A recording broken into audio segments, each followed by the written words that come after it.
Hoje eu queria entrar num outro tema, que é a da necessidade da associação entre pessoas interessadas no próprio desenvolvimento. Essa associação é um fenômeno natural que, por motivos totalmente antinaturais, acabou no Brasil.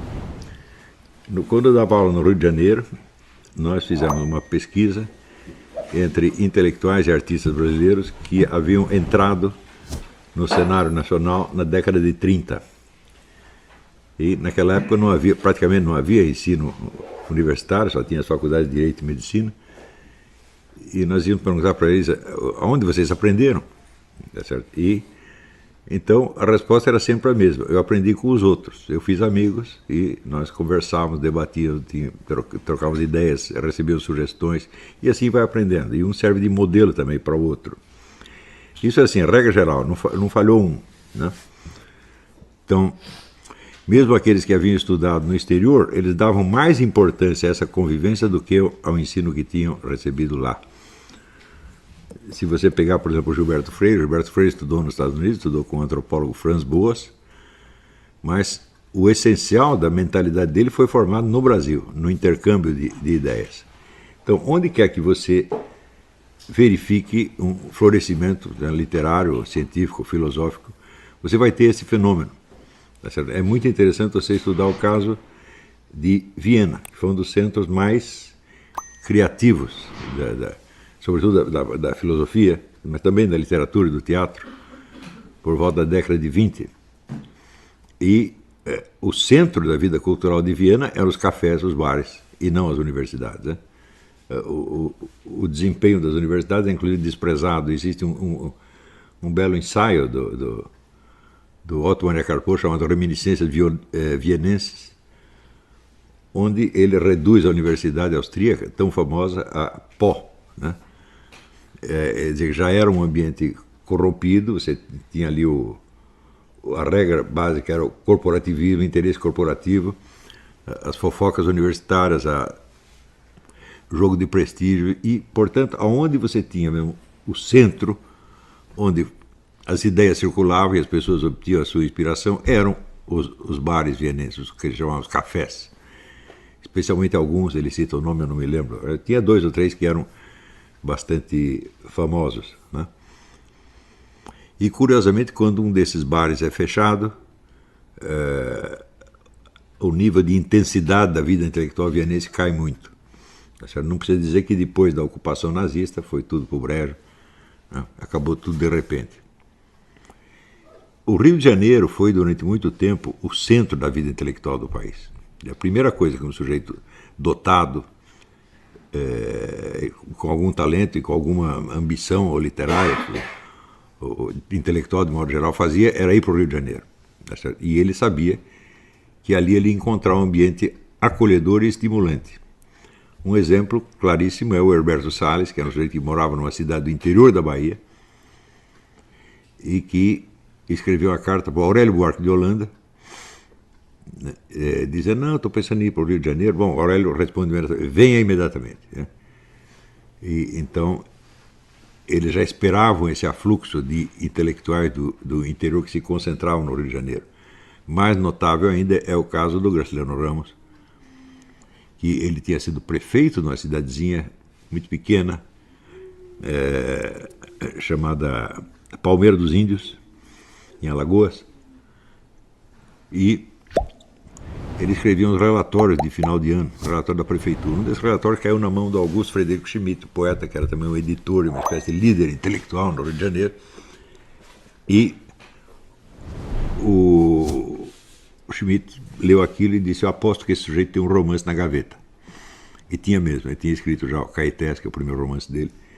Também o Schmidt manda ele vir imediatamente para o Rio de Janeiro. E ali existe um importantíssimo centro de convivência, que é o fundo da Livraria José Olímpio.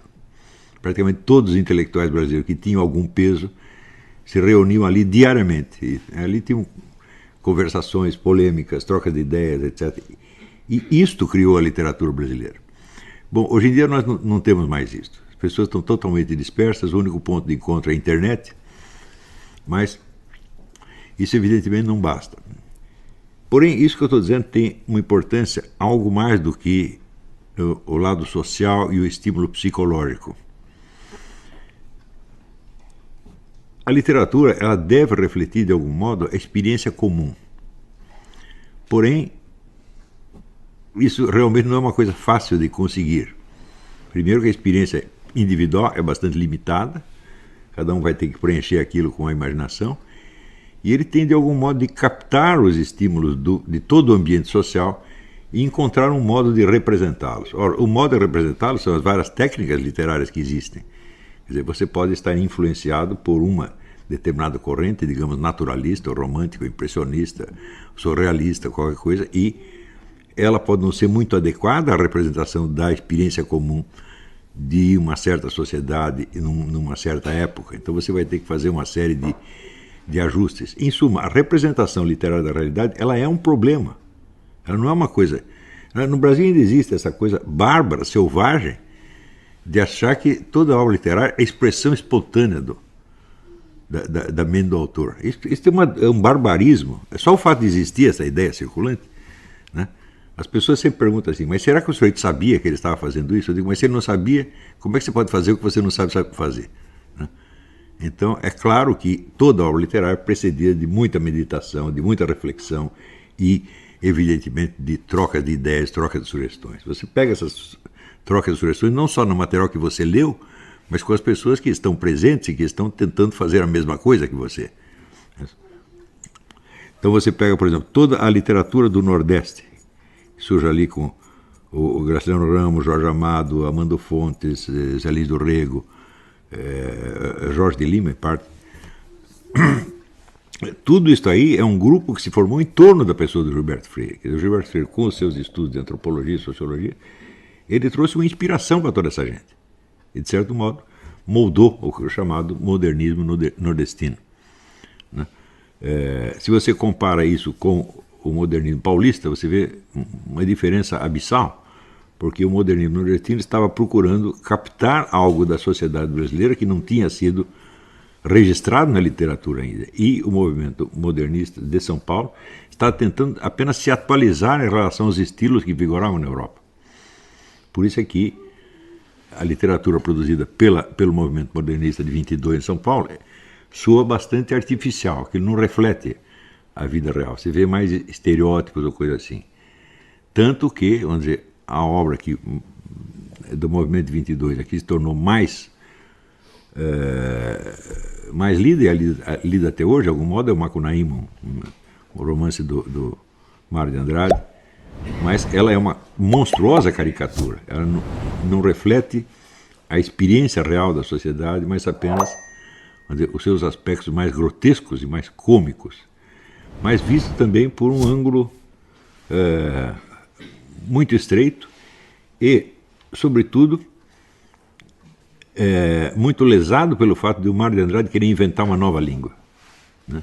Que ele chamava língua brasileira. Ele escreveu até um negócio chamado Gramatiquinha da Fala Brasileira. Não é isso? Mas esta fala brasileira, bom, não era sequer a fala dele mesmo, muito menos a fala do grupo. Então é um conjunto de estereótipos caricaturais que ele impõe como literatura brasileira. Daí a enorme dificuldade que você tem para ler o Macunaíma hoje em dia.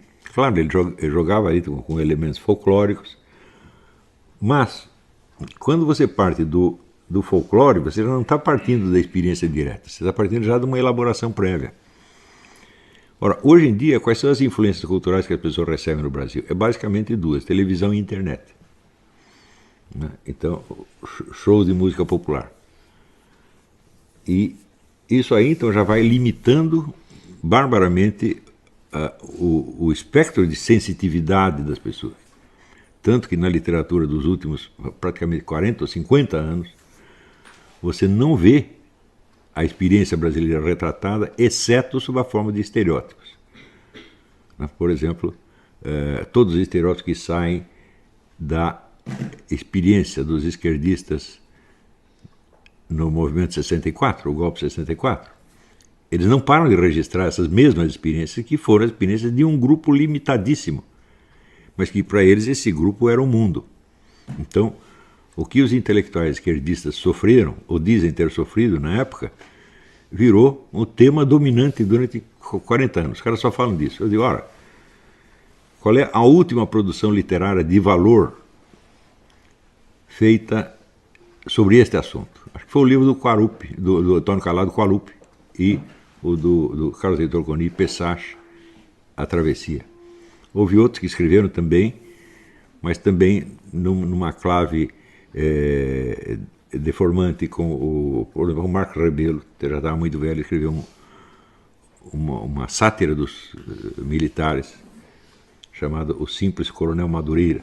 Então ele pega um milico idiota, bem estereotipado, não caricatural, e escreve um romance em torno disso. Então isso realmente não reflete a experiência do Brasil.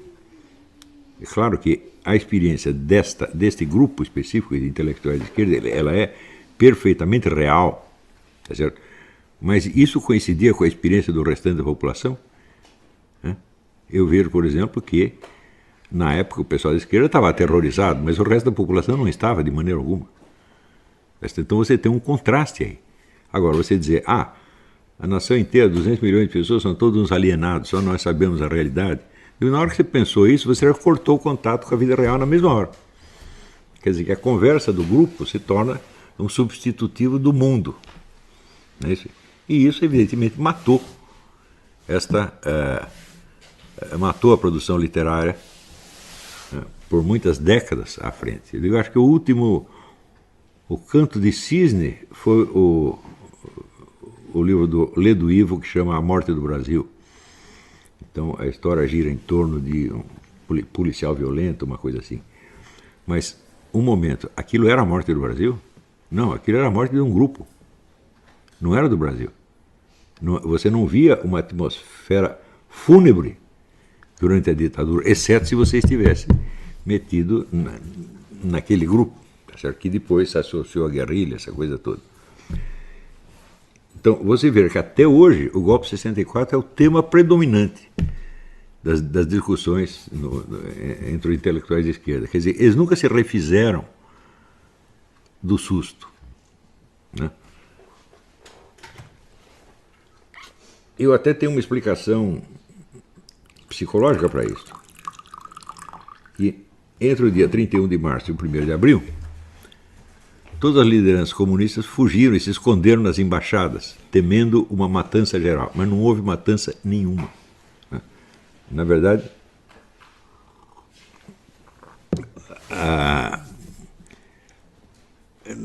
nesses dias morreu exatamente a quantia de uma pessoa que se alvejou a si mesma acidentalmente. Isso foi tudo.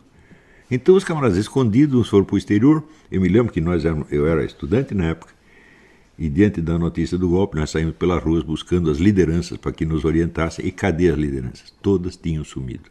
Né? Prevendo um desastre, uma noite de São Bartolomeu que jamais aconteceu.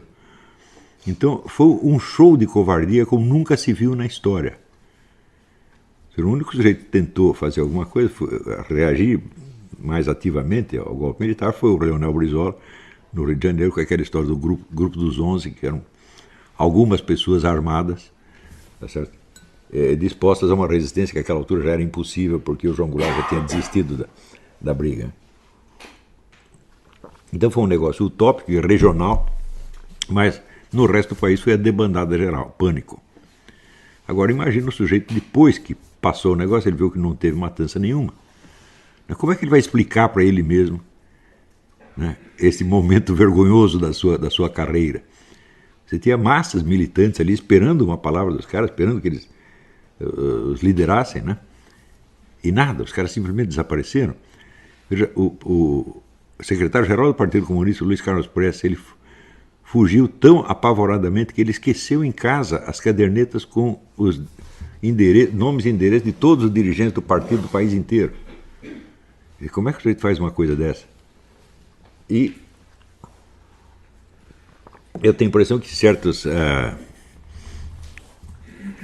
atos mais ousados que depois eles cometeram no tempo da guerrilha, então uma espécie de compensação psicológica dessa covardia, né? O sujeito se acovardou uma vez, depois ele tem que mostrar uma coragem fora do comum, de certo modo para aliviar a sua consciência. Isso imita exatamente a história do Lord Jim. Não sei se vocês leram Joseph Conrad, né?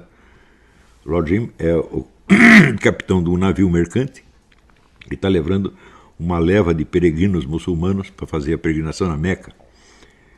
E lá para dentro dá uma tempestade, ele acredita piamente que o navio vai afundar e ele manda abandonar o barco. Então ele e a tripulação abandonam o barco, mas os peregrinos ficam no barco. E quando eles remando chegam no porto, está lá o navio intacto. Então, evidentemente, ele é expulso da marinha mercante e vai morar numa ilha longínqua, onde ele comete uma série de atos desatinados, de menos de coragem do que de loucura, tentando compensar, mas não compensa, né? E no fim termina sendo sacrificado, termina tendo uma morte que é meio heróica, meio grotesca. Então, essa experiência humana, a compensação histérica da covardia, isso aconteceu com toda a esquerda brasileira. Este fato foi documentado? Não. Este é o fato mais importante da história psicológica do Brasil nos últimos 70 anos. Não tem um romance sobre isso. Este choque de você ter corrido de um perigo inexistente e depois você ter que fazer algum desatino para compensar aquilo, isto marcou a história do Brasil até hoje. Por que você acha que até hoje eles estão procurando os crimes da ditadura? A ditadura matou no total 400 pessoas, enquanto os assassinados, por sua vez, matavam 200.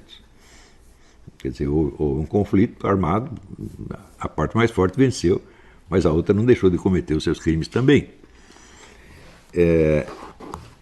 Então, o que tem isso de tão traumático numa época em que você tem 70 mil homicídios por ano? Quer dizer, por que esta violência sofrida por aquele grupo pequeno, né, que não chega nem a décima ou 20ª parte do número de vítimas assassinadas anualmente hoje em dia, por que isso tem tanta importância? Por que falar obsessivamente disso? Né? Sendo que há uma total desproporção entre o que aconteceu na época e o que acontece hoje, todos os dias. Então, isso aí não é uma conduta normal,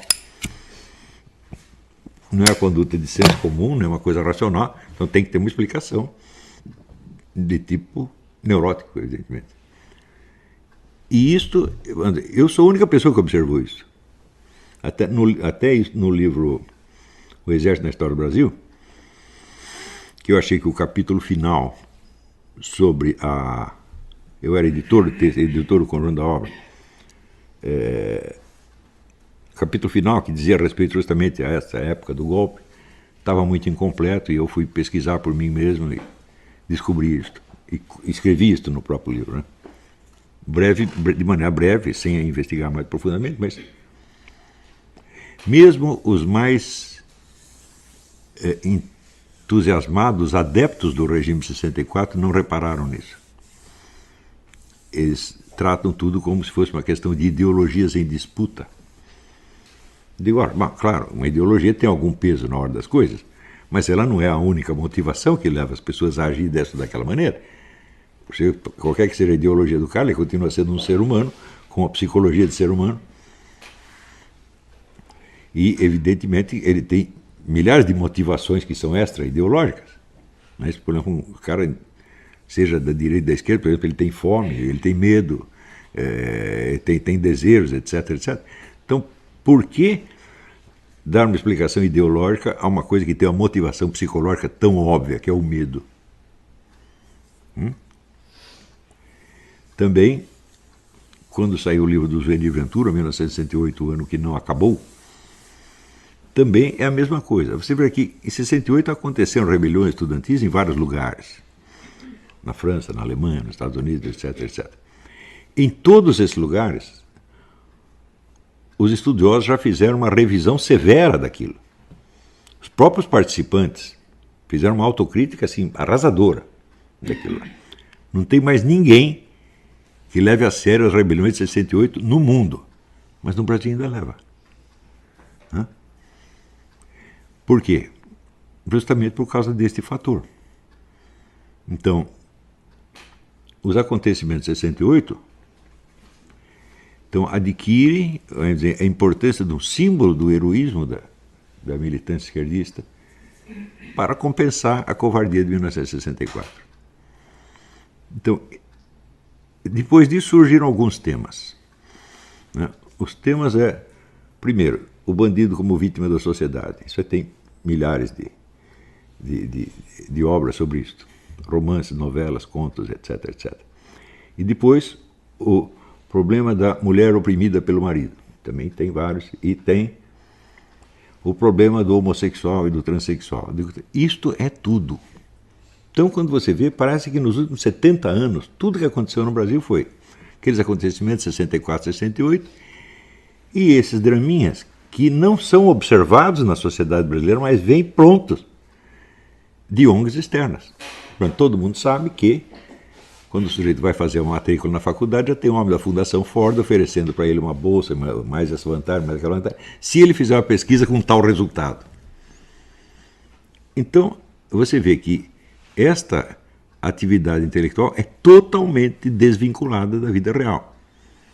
Quer dizer, são estereótipos criados pela propaganda, impostos por ONGs ou por organizações políticas, que então os camaradas ecoam aquilo na literatura. Não que esses problemas não existam. Eles existem, mas certamente não são os únicos. Né? Então,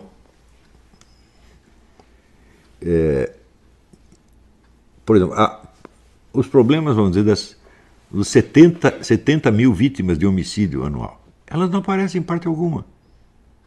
Né? Dá a impressão que só quem está sofrendo com isso é o bandido. Não é isso? Então, uma literatura feita de estereótipos, ela só serve para fins de propaganda, e mesmo como propaganda não funciona muito. Porque se você perguntar assim, de todo este formulário ideológico que moldou a vida intelectual nos últimos 70 anos, quanto disso se impregnou na mente popular? Praticamente nada. Se você perguntar assim, quantos brasileiros são, vamos dizer, adeptos da educação gaysista nas escolas? Vai ser 10%, 15% no máximo. Então isso quer dizer que a vida do povão desapareceu completamente da nossa literatura. Ora, se a literatura não se espelha na vida real, então ela não expressa a experiência comum. Ela expressa uma subjetividade de um pequeno grupo, tá certo? Que às vezes não é capaz sequer de exprimir a sua vivência, a sua experiência, mas exprime apenas os slogans e estereótipos que já vieram prontos. Então, isso aí matou a literatura brasileira. Se mata a literatura, o que acontece? Já dizia Aristóteles que a inteligência não opera diretamente sobre os dados dos sentidos, mas sobre as formas registradas e guardadas na memória. Acontece que a literatura é essa memória da vida em comum. Muito mais do que os livros de história. Porque o livro de história está sempre limitado àquilo que ele pode documentar de algum modo. Então, se você pegar todos os livros de história do Brasil que se escreveram nos últimos 70 anos, eles também não documentam o que aconteceu. O historiador não pode fazer isso, a não ser que ele parta de uma base literária anterior, porque daí ele opera sobre os símbolos que estão já registrados na literatura. E isso é importantíssimo, porque a arte de escrever livros de história depende, em quase tudo, das técnicas de ficção existentes.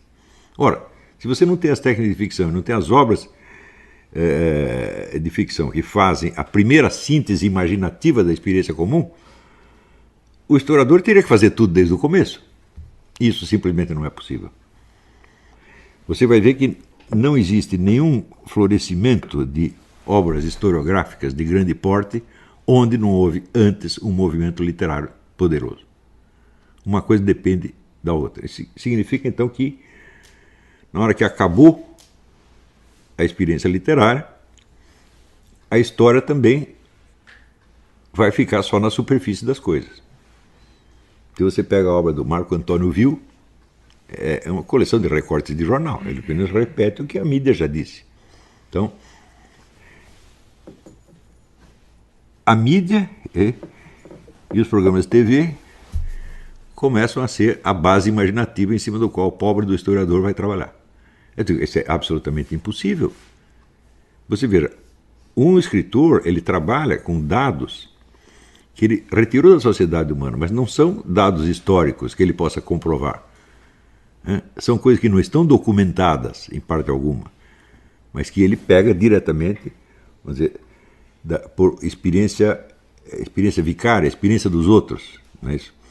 Através do interesse que ele tem na humanidade dos personagens em torno. Não é certo? Então, você pegou o café?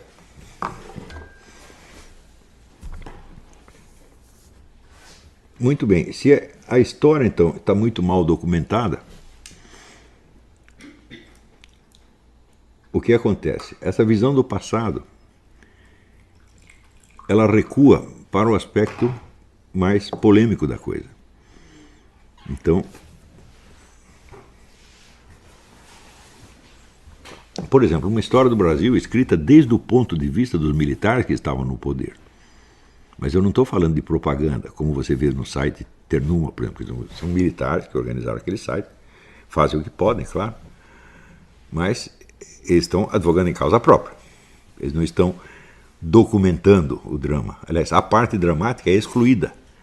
E ali tudo é representado como se os militares fossem pessoas perfeitamente racionais, que sabiam tudo o que estavam fazendo, fizeram o melhor possível e são injustiçados por esses malditos esquerdistas. E o esquerdista, por sua vez, acha que ele é o cara injustiçado por aqueles malditos militares.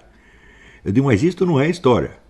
Isso é confronto de discurso de propaganda, que não chegam sequer a ser discursos ideológicos, porque nenhum dos personagens envolvidos tem sequer o domínio da ideologia que ele pretende representar.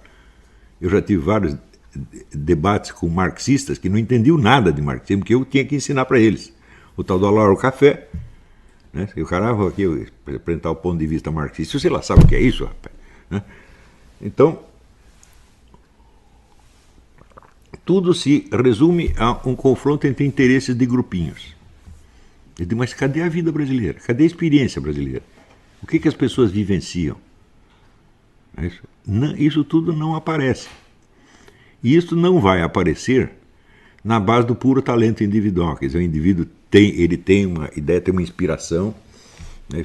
tem uma visão abrangente da situação e deposita no romance. Isso não acontece sem muito intercâmbio e muita conversa, né?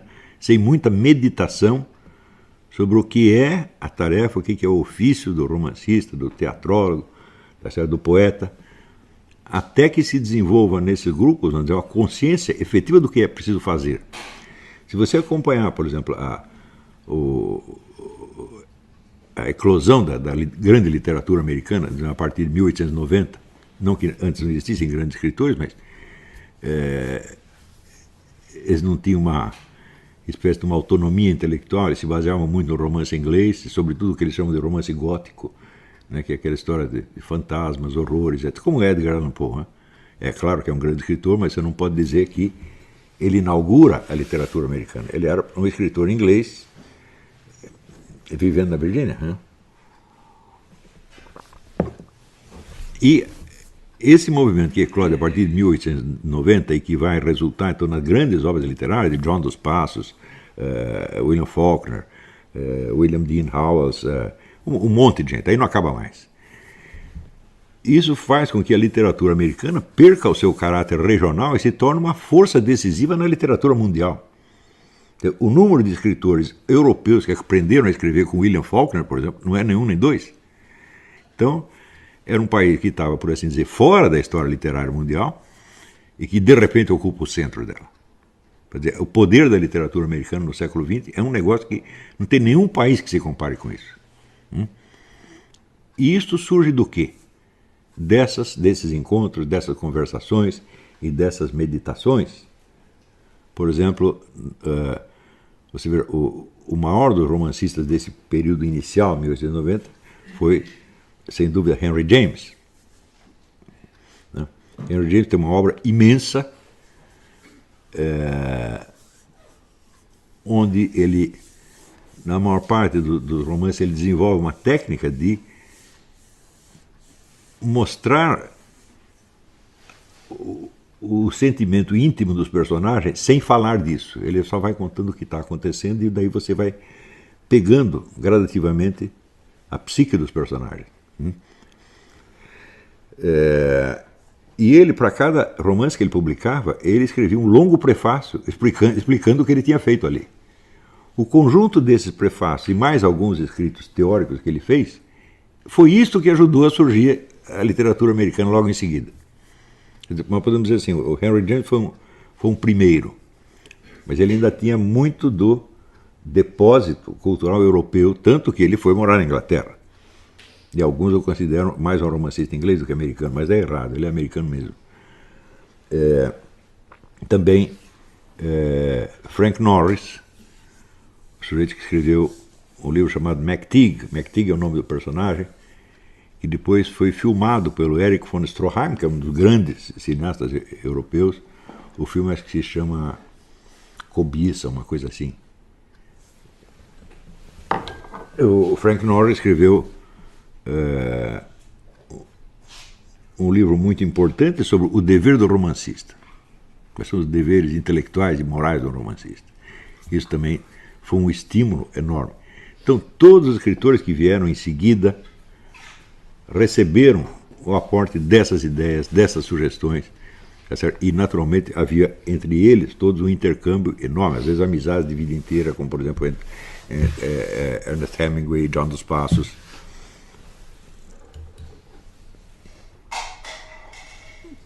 E você vê que mesmo os romancistas que geograficamente e socialmente estavam mais isolados, como William Faulkner, por exemplo, o William Faulkner levou muito tempo para ele se integrar no meio literário, né? Ele trabalhou de chofer de caminhão, foi leão da chácara de um puteiro, foi vários serviços assim, antes de ele aparecer na literatura, né? O famoso contista O. Henry, o nome dele não era esse, era não sei que Porter, mas ele assinava O. Henry. Henry também esteve na cadeia, viveu de dar golpe na praça, etc. E ele teve uma profunda experiência, vamos dizer, da vida social americana antes dele ser reconhecido num meio literário, né? Mas mesmo estes, eles leram as coisas do Henry James, eles leram o livro do Frank Norris e receberam esta influência. Então, veja, toda arte é aprendida, você não aprende arte na solidão, isso é impossível. Você não pode tirar a sua arte diretamente da natureza, diretamente da sua experiência. Você tem que ter uma série de mediações, e essas mediações são dadas justamente pela tradição literária e pelas conversações com outros artistas. Quer dizer, um aprende com o outro aprende com um. Isso aconteceu no Brasil na década de 30, sobretudo no modernismo. Se você perguntar por que o modernismo nordestino foi tão mais vigoroso do que o paulista, e por que ele produziu obras que você ainda lê com interesse, você ainda lê Graciliano Ramos, lê Jorge Amado, lê Zé Lins do Rego, com muito interesse, e você sente a vida brasileira ali, e as obras do modernismo 22 parecem tão artificiais. É simples, porque no modernismo nordestino houve um guru, esse guru é Gilberto Freire. Então, dele vem a inspiração inicial de todos esses. E o modernismo paulista, o único guru foi o Mário de Andrade, que era um sujeito totalmente artificioso, para não dizer artificial, né? Era assim, era um homem da classe alta paulista, que só podia ver realmente a experiência popular através de estereótipos e caricaturas. Então ele acaba fazendo caricatura até quando ele não quer.